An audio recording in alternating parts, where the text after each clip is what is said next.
Well, it's Two Dudes, One Garage. I'm Alex. Welcome to Two Dudes One Garage. My name is Leo. This is a second episode. Second episode. Yeah, second episode. Yep. So we're gonna go over Axie Infinity a little bit. We've talked about that in the past, and then we're gonna do a whiskey and a beer review side by side comparison. So we have Axie Infinity blockchain Ronin hacked for over 600 million, which this actually happened a couple months ago. It was March 30th, and I was kind of been watching it, seeing what was going to happen and how much.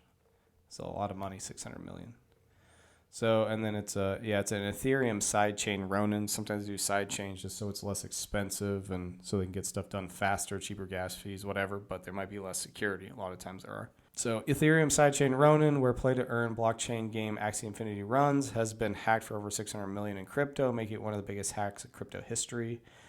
Ronin said the hacker compromised 4 of their own validator nodes along with one controlled by third-party Axie DAO to gain majority control of the network. Once the hacker had control of these nodes, they withdrew 173,600 ETH and 25.5 million USDC, worth over 613 million at the time of writing, across 2 transactions on March 23rd. Ronin hack shows exactly why centralized cross-chain bridge solutions may threaten the adoption of cryptocurrencies. Having only 9 validators for the Ronin bridge and 4 belonging to the same person is concerning.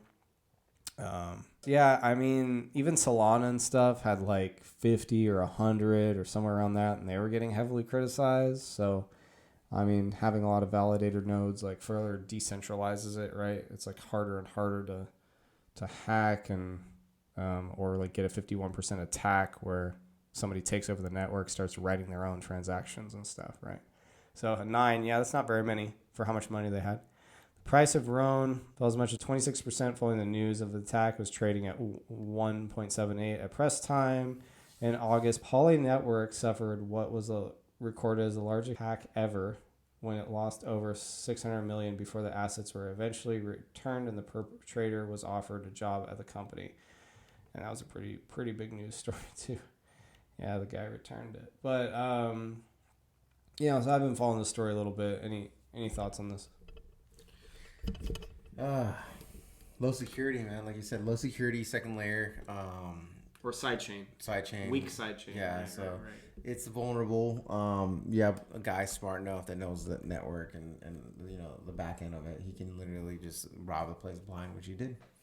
Went ahead and robbed everybody for a lot of money. So, well, also like maybe you don't get hacked until you're worth 600 plus million, then you're a target, right? So your security better be good. Everything's been working fine until now, and then you just get bigger and bigger a target on the back, right? Yeah. The more money, the juicier the hackers like look at you like a juicy steak. You know what I mean? Like they're not gonna try to hack into something that's gonna be worth 10 million. They're gonna go for something nice because I'm pretty sure it's not just one person a part of this whole hack. There's tons of people. Like I'm pretty sure it's like a room full of people that are Absolutely. Just like one person's design on this code is on this code working on that code, and you got like how do we break it? How do we break it? You have back door, front door. Yeah, you have like at least all the sides. Yeah, like 20 or 50 people like working on this nonstop. It's not like one person just sits there, starts typing on a keyboard, and things just happen. You know what I mean? Not a guy.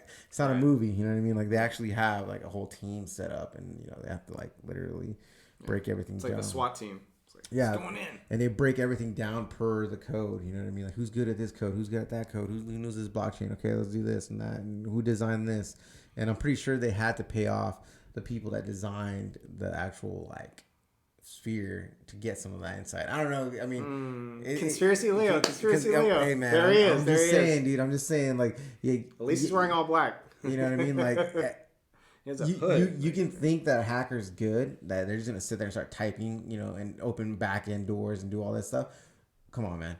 Or you can actually get like an inside scoop on something, dude. It's like you running into a bank with a gun trying to rob money, and then you like planning it out, having a team, having people watching, having inside people working for you too, telling you how the system works, and then going in there and taking everything you want and some. You know what I mean? Like, what are you gonna do? And some, Amazing. you know what I mean? And some more. I don't know, Yeah, whatever you yeah, want. But what I'm saying is, you don't take 600 million, by yourself, dude. Like, By accident. You yeah, sneeze. Oh, whoops. yeah. You're not just gonna hook up to the internet and start, turn your VPN on. That's step number one. Yeah, step number one, turn your VPN on and make sure that your ping is off. Yeah. So then you can Untraceable. Untraceable. Like these people were literally like, I'm pretty sure there's a lot of money invested in it, taking all this money. There's no way you can take that kind of money with $1,000 worth of budget. You know what I mean? Like, it's no way. For sure. Yeah, there's a lot of money invested. There's a lot of people that were planning on this for a long time. So that's how I feel about it. It's a conspiracy, but prove me wrong. Well, I had something great to say, but I forgot. So whatever. Poof. It's gone. It's gone. Yeah. I mean, you're onto something, and that is the way that things definitely happen sometimes, right? Insider things, and then I definitely think there's some hackers that are just amazing.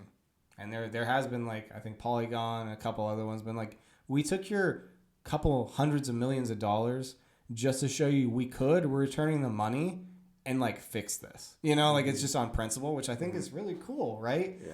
I remembered.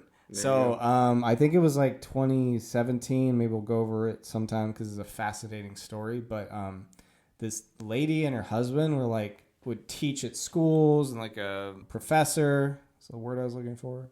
And she would talk about security on your network and everything. And then all of a sudden, turned out she was the one that stole like $4 billion off an exchange. So she talked to everybody and got to know how it worked. And then she stole from them. So she played both sides, did conferences on security. So it's like, what the, it was like a crazy Insider. Yeah. Sure. I mean, she goes back to what I said, dude. Pretended, and she really was a professional. She's like, oh, I can also just get in and take this maybe, it's like, that wasn't maybe her intention. She's like, I can get away with it. I mean, they didn't. Probably like Luna won't if we find out that's who, Yeah. Go ahead and talk, please. Yeah, dude. Please. It's one of those situations where, it's like you're, a good person and you're trying to help a company out and their IT and their whole like security and everything. But then you run into hard times where you just kind of go like, man, I'm doing all this stuff and like these guys are idiots. Like, you know what I mean? Like they don't listen to me. And maybe, no, this is another conspiracy, but I'm saying like we're all ears. Yeah, so maybe some dude kind of like bad talked her in a company and was like, "Hey, you're whatever.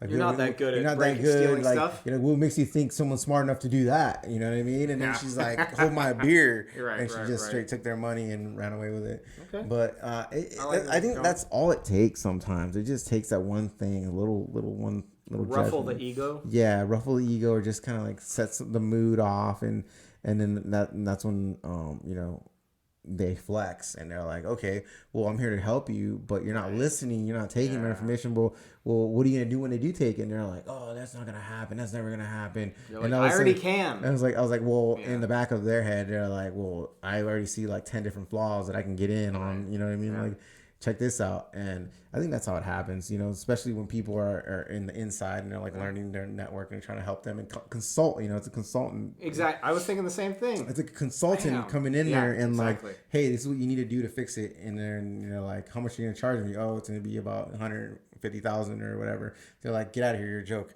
And then all of a sudden they go home and they're like, click. All the stuff's gone. Yeah. I'm not a joke anymore, buddy. I just took millions. Have a nice day. Right. I was thinking the same thing. Maybe it's not somebody in the company, but it's somebody, that comes in and tries to help. And they're just like, I know way too much, and you don't know how responsible, moral, ethical I am, right? So I totally get that. And it did seem like she did probably consult. I don't know. Had to have, if she was going and talking to people. Yeah. Well, if you're giving lectures, who knows? But you've obviously worked in this field a lot, right? So, yeah. But I'm pretty sure you have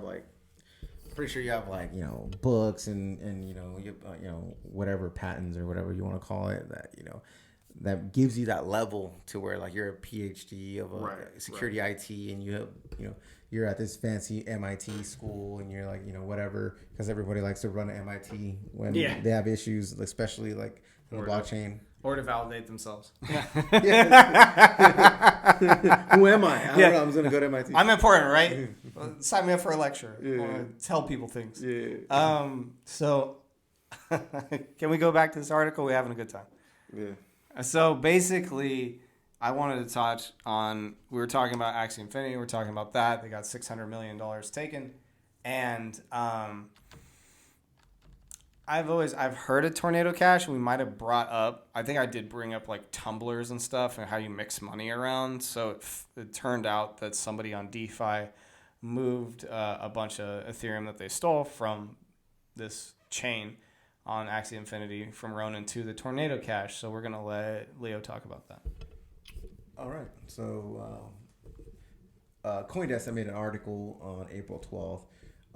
Ronin exploiters moved 21 Ether to Tornado Cash in past week. They have this cool little Ronin picture here. I think that's what it is. And an artwork depicted by Ronin and Samurai Warriors. I knew it. So the entity behind the blockchain bridge Ronin network unpreceded 655 million exploits in March as apparently moved 10 of millions of dollars worth of stolen ETH through private protocol Tornado Cash is the past week. Blockchain data from addresses connect to the exploiters show. So they're pretty much saying that someone stole money and they pretty much sent it to a bunch of wallets, aka accounts. It's like, you open up a bunch of accounts and then all of a sudden you take someone's money and you're like, okay, cool. I'm going to send this X amount to this wallet and this X amount to this wallet across the world and across, whatever. And good luck trying to find it. You know what I mean? Because there's going to be so much money spread out. It's going to be like a maze. You're trying to make some kind of a maze. So when they try to follow the money, they're just going to keep running into these other accounts. And then these accounts are going to go into other accounts. Right. Well, you can actually... Yeah. I'll talk about what is Tornado Cash. Tornado is a decentralized, non-custodial privacy solution built in Ethereum. It improves transaction privacy breaking on the blockchain link between recipes and destination addresses. Tornado Cash uses a smart contract that accepts ETH and ERC20 deposits, so Ethereum, and then it has the stable coin ERC20, which is like USDT. These depict can be withdrawn by any on-chain address. Whenever an asset is withdrawn by the new address, there is no way to link the withdrawal to the deposit, ensuring asset privacy. They just pretty much said these deposits can be withdrawn by any on-chain address. So you can literally take it off any address, and then there's no way they can trace it back to you. That's pretty much what it said. Yeah. Big mixer. Yeah, it just keeps just moving money around to where like people just get lost in this maze. Tornado Cash uses zero knowledge proof to achieve privacy. When a user decides to make a withdrawal, the user must provide proof that he or she possesses a secret corresponding to one of the smart contracts listed to the deposit technology, allowing this proof to be verified without the users needing to reveal which exact address corresponds to their secret. Wow. The smart contract then checks the proof and transfers deposit funds to the address specific by the withdrawal transaction. Any external observer is unable to determine which deposit this withdrawal is linked to. So it's literally, the code is written so good that it won't show you where it's going or who's withdrawing or where it's going into. That's how like layered the code is. It's like a labyrinth. Yeah, it's like... It's a mess. Yeah. I wonder if it like does it, like if it like just transfers and automatically deletes itself. Like, they say everything in a blockchain is like ledgered, but what if you can literally go into ledger and delete it? I wouldn't know. As far as the transaction, but the coin actually stays there. You know what I'm saying? So when you go to the actual like ETH wallet, like the Ether scan. Like it won't like you can see all the transactions. On the wallet, once you click on the wallet, you can see the transactions. What if it erases it and it just like your balance is there, like you can see your balance, but all the transactions that you see publicly is gone? That'd be pretty sweet. I've like read a little bit about zero knowledge rollups, and it's really cool because it'll verify like the sender and the receiver, and the numbers like come together, and like if all the numbers line up, it's like it validates it, but it doesn't like read all your information, right? So you're like anonymous with an algorithm, right? But then also on top of that, you have like tons of different wallets. This is like mixing with a high level of anonymity. So it's just like very confusing. I think they still catch people sometimes when they pull it out, right? Because it's like you have to pull it out somewhere, or you have to find somebody to like, you know, buy your account or something, right? Like because, or yeah, I guess you could sell your actual crypto.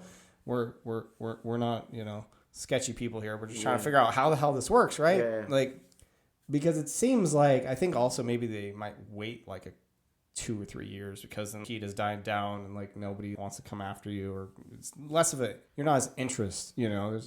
But I don't know. I just thought it's very interesting technology, and it's on Ethereum, and it's like in a DAO or whatever. So it can't even be deleted. Basically, it's just out there, right? So it's like you use it for good, for bad, or whatever, right? Like it's. Yeah, obviously, hopefully the people get caught on the back end, which is probably the most likely people, you know, could get caught. But so I know you're kind of like talking about it and trying to explain it. Well, I actually brought this, so that's actually on Tornado Cash's website. But yeah, activity over the past week from the exploiter's main address tagged Ronin Bridge Exploiter on tracking service Etherscan apparently shows more than 21,000 ethers were moved in several transactions to different wallets. Data shows these funds were then moved to privacy exchange Tornado Cash. These exploiters seem to have made several trades of 100 ethers each from all those wallets. Data apparently shows the funds moved Tornado Cash were worth upward of $65 million at current prices. Tornado enhances the privacy of transactions by breaking the on-chain link between source and destination address. This allows exploiters and hackers to mask their addresses while withdrawing illicitly gained funds. Transfer amounts from the main wallet range from 1,000 ethers to 3,200, the highest amount so far. It's got a tweet with all the data and everything. Some wallets, really long tag number, saw multiple ether deposits. And then other wallets have just seen one deposit. The main wallet continues up to hold upward of 151,000 ether worth at 461 million at current prices at the time of writing. Ronin network was hit by the 65 million exploit. So we talked about that. So I just thought this was interesting, and I just thought Tornado Cash would be, you know, I was curious about it, but I didn't actually have a reason to look it up. And this is like a practical application of, wow, another thing DeFi can do. Some of it's awesome, some of it's kind of crazy. And but the technology is interesting to me anyways, right? That you can do something like this. You can move around funds anonymously to hundreds of wallets and just keep mixing them is cool technology regardless, right? Yeah. So that last tweet was saying that they move money out of that wallet, or they move money into the wallet using Tornado. Is that what that thing is exploiting right now, or? Yeah, it had moved it to the Tornado program. Yeah. And then it's like, who knows? Who knows? Yeah. Right? Like, you might be, there's probably ways to find it. It's a lot harder. It's much harder. Yeah, because that? Yeah, because you can probably trace where it came from easier than where it went. Because if you try to do that, then it's gonna be like you gotta go through hundreds. I don't know. It's a mess. Of wallets. It's a big mess. Yeah. It's like a big puzzle. Yeah. Big puzzle. So. That's crazy. Interesting technology, yeah, right? Regardless. I mean, that's a way to hide things. You just bury it under other stuff. You know right. What I mean? Yeah. Like, what's that saying? You put a needle in a haystack, see what happens. Yeah. You can look at it. You can actually look at an exchange like Binance or Coinbase. Like, hey, if you have, hundreds of millions of dollars coming through, flag it. The FBI will come and look at them. If they know to like kind of pull it apart and only drop, $1 million here and there. Yeah, it's a pain in the butt to go after. I'm sure somebody will. Yeah. But, So you want to try these drinks? Let's do it. So basically, I got we tried this months ago, Bourbon County. They do variations every year. And we had like a cherrywood last time on our first podcast. This one is brand classic cola stout. So it's stout aged in bourbon barrels with brown sugar, citrus, coriander, spices, and natural vanilla flavor. So it's supposed to kind of mimic the Jack and Coke flavor. So I thought we'd try a little bit of Jack and Coke with this and just like see if it was comparable. So that was my idea. Cool. And then go ahead and flash that bottle there. But the label is pretty cool. And then I got a bottle here of just Jack Daniels number 7 that you can find at any local grocery literally store. Anywhere in the world. You might accidentally in your shopping cart just walk out with one. Yeah, you know, exactly. it's that easy to get. Any grocery store so in easy. the United States, at least. I've never been outside the country trying to look for this. Yeah, so let's give it a shot, I guess. Yeah. So you're doing the. Sorry. You're doing Yeah, I'm doing this first. You're actually doing the Jack and Coke. I thought to do the Jack and The Coke literal first, Jack and Coke. so we have a reference point, right? Of what it's like. Oh, does that taste like this? You got to calibrate that palate. You know what I mean? That's what somebody said.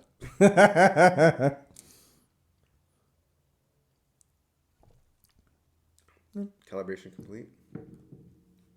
Calibration done. All right. Let's see. I mean, obviously it's a stout. It's aged in bourbon. It's not going to taste exactly the same, but it maybe has some similarities. Yeah, it has similarities. The one thing I did notice is that the cherry flavor is very, very potent. So like, maybe like a Jack and Cherry Coke would have been like way more comparable. I think. Yeah, it might be the brown. It might be the brown sugar and vanilla. Oh, I think, and then like in the bourbon, it's just like makes it sweeter, right? So it's obviously not gonna be the same, but I do. Yeah. I think it's pretty similar actually, and I've had this before, so yeah, no, it for sure has strong hints of like Jack and Coke just for the ingredients they use and combine. Yeah, totally.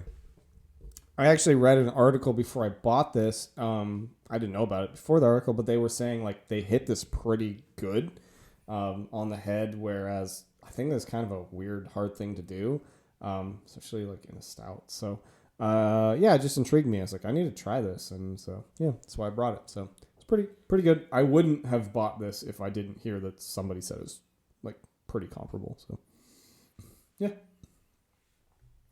All right.